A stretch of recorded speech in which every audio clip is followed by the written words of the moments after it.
In front of me is HUAWEI MatePad 12X, and today I would like to show you how you can turn on or off location.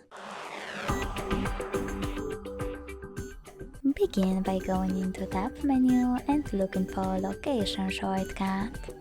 When you find it, click on it.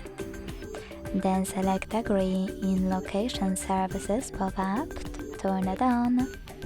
And when I go back to my shortcut menu, as you can see, location 1 is blue, which means that location is on. To turn it off, click on blue shortcut.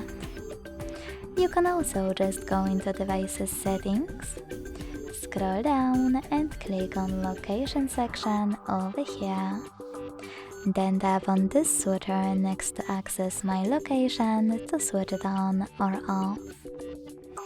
Thanks so much for watching. If you enjoyed this video, leave a like, comment and subscribe. Bye!